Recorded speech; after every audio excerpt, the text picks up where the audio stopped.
सगळं नियोजनबद्ध सुरू असताना अचानक महाराष्ट्राचे उपमुख्यमंत्री अजित पवार यांच्या अपघाताची बातमी आली आणि पुढे काही वेळातच त्यांचा मृत्यू झाल्याचं समोर आलं.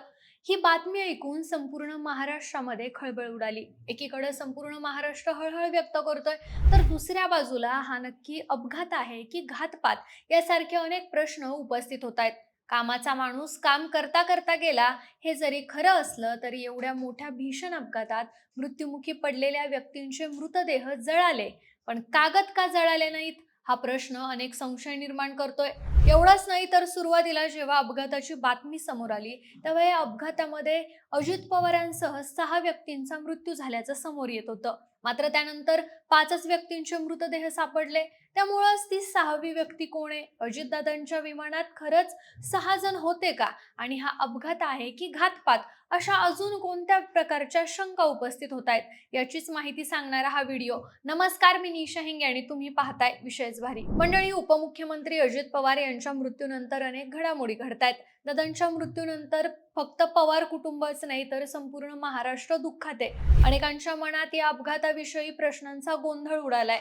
पण या अपघाताविषयीचं उत्तर मिळण्याऐवजी प्रश्नांचा गुंताच वाढत चाललाय. मुंबईवरून बारामतीला विमानाने येत असताना अजितदादांसह 6 व्यक्ती असल्याचं बोललं जात होतं. पण जेव्हा विमान बारामतीत लँड होणार होतं तेव्हा मात्र त्याचा भीषण अपघात झाला आणि या अपघातात अजितदादांसह 5 व्यक्तींचा मृत्यू झाल्याची बातमी समोर आली. त्यानुसार या 5 व्यक्तींचीच नावं माध्यमांमध्ये दाखवण्यात आली. दरम्यान या अपघातात 6 जणांचा मृत्यू झाला होता. मग प्रत्यक्षात 5च मृतदेह का सापडले?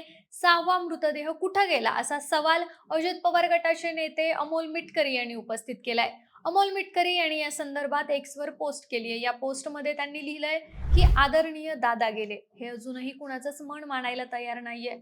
देवगिरीवरच्या त्या 2 खुर्च्या बघून परत डोळे पाणावले. त्यातली पहिली खुर्ची सामान्य माणसाची कामं आणि तक्रार नीट बाजूला बसून ऐकणाऱ्या व्यक्तीची आणि दुसरी आदरणीय दादांची. मृत्यूच्या अगोदरच्या दिवशी दुपारनंतर कुठलाच कार्यक्रम नव्हता. दादा याच ठिकाणी पक्षातल्या कार्यकर्त्यांना भेटल्याचं समजलं. दुसऱ्या दिवशी याच खुर्चीवरून कामं आटपून दादा बारामतीकडे निघाले. गेले 3 दिवस मनात शंकेचं काहूर आहे. प्रश्नांचा आगडोंब उसळतोय. मृत्यूचं राजकारण करण्याचं पाप मी तरी करणार नाही. मात्र हे प्रश्न माझं मन विचारतंय की अपघातात 6 जणांचा मृत्यू झाला, मग प्रत्यक्षात 5 मृतदेह का सापडले? 6वी व्यक्ती कुठं गेली? टेक ऑफ आधी प्रवासी यादी डिजिटली नोंदवलेली असते, मग तरी विसंगती का? एखादाही कागदाचा तुकडा जळालेला का दिसत नाही? एवढ्या वेळा पायलट का बदलले गेले? असे प्रश्न उपस्थित करत मिटकरी पुढे म्हणाले की प्रश्न विचारलं म्हणजे अफवा नाहीये. दरम्यान मिटकरी यांच्या या वक्तव्यामुळे उपमुख्यमंत्री अजित पवार यांच्या अपघाताला संशयाचं नवीन वळण मिळालंय. याचबरोबर रुपाली ठोंबरे यांनी अजित पवारांच्या अपघाती मृत्यूबाबत संशय व्यक्त केलाय. त्यांनी देखील ट्विट करत म्हटलंय की माननीय अजितदादांच्या जाण्यानं आम्ही बधीर झालो. कसं झालं काहीच कळत नाही. देवानं लाखोंचा पोशिंदा नव्हता न्यायचा, आमच्यासारखे न्यायचे होते. अत्यंत अघटित घडलं. आता जे घडलं त्याचं सत्य, संपूर्ण तपशील, पारदर्शक चौकशी जगासमोर येणं तितकंच महत्त्वपूर्ण आहे. राहून राहून मनात हे प्रश्न येतात, त्याची उत्तरं मिळाली पाहिजेत. फ्लाईट 8 वाजता असताना कॅप्टन मदान आणि कॅप्टन यश ट्रॅफिकमध्ये अडकल्याचा दावा. दोघांना एकाच वेळी उशीर, अचानक पायलट बदल आणि त्यानंतरची सेफ्टी प्रक्रिया या सगळ्या बाबींची सविस्तर आणि पारदर्शक माहिती सार्वजनिक का नाहीये याची चौकशी होणं गरजेचं आहे. कारण घात की अपघात हा प्रश्न उपस्थित होतोय. याचबरोबर काँग्रेस प्रदेशाध्यक्ष हर्षवर्धन सपकाळ यांनीही या घटनेवरून सरकारला धारेवर धरलंय. ज्या तत्परतेनं शपथविधी उरकला त्याच तत्परतेनं मुख्यमंत्र्यांनी या अपघाताची चौकशी करायला हवी होती असं ते म्हणालेत. यावर स्पष्टीकरण देताना विमान अपघाताची चौकशी सुरू असल्याची माहिती मुख्यमंत्री देवेंद्र फडणवीस यांनी दिली आहे.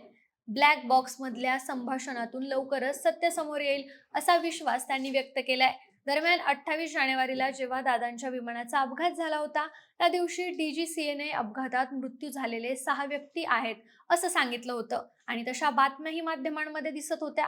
मात्र त्यानंतर अपघातात मृत्युमुखी पडलेले 5च व्यक्ती असल्याचं समोर आलं. यामध्ये पहिली व्यक्ती म्हणजे महाराष्ट्राचे उपमुख्यमंत्री अजित पवार, दुसरी व्यक्ती सुरक्षा रक्षक विदीप जाधव, तिसरी व्यक्ती मुख्य पायलट कॅप्टन सुमित कपूर, चौथी व्यक्ती को पायलट शांभवी पाठक आणि 5वी व्यक्ती फ्लाईट अटेंडंट पिंकी माळी अशी नावं समोर आली.